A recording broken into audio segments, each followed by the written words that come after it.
This is Ron Sobra here. Cesar, hello to you. What I want to do with this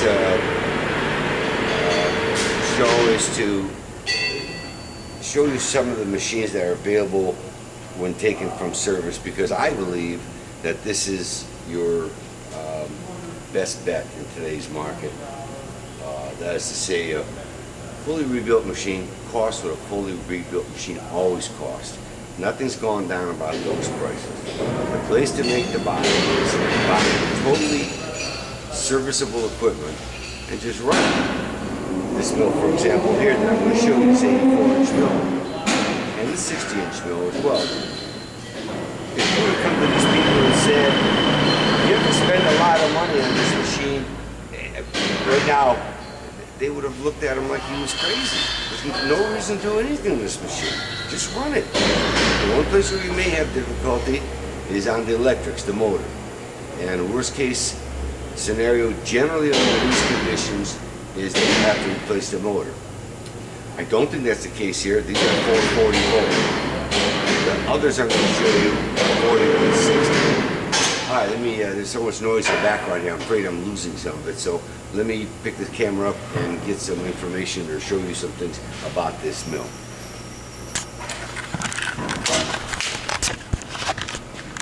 Okay, here's a 26 by 26 Ferrell 84-inch mill.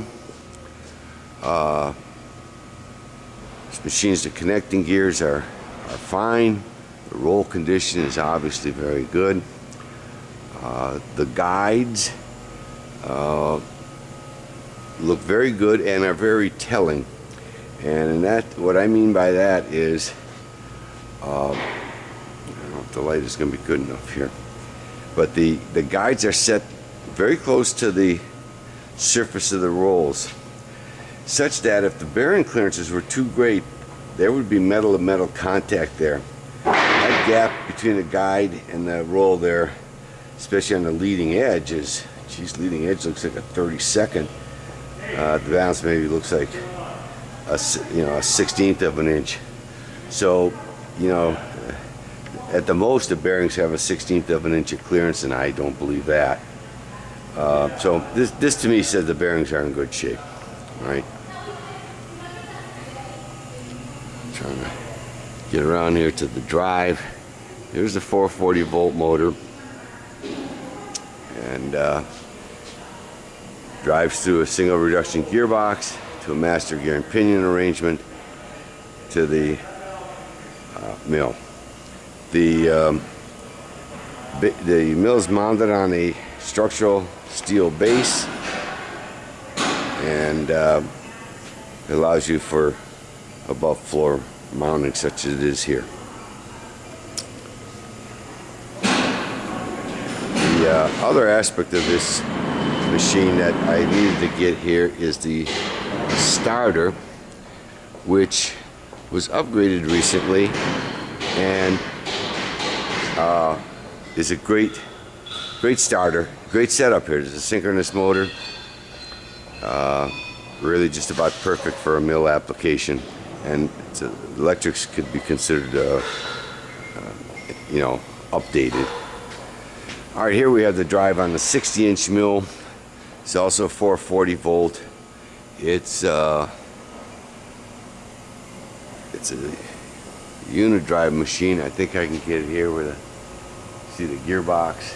I'll get around to the other side as well.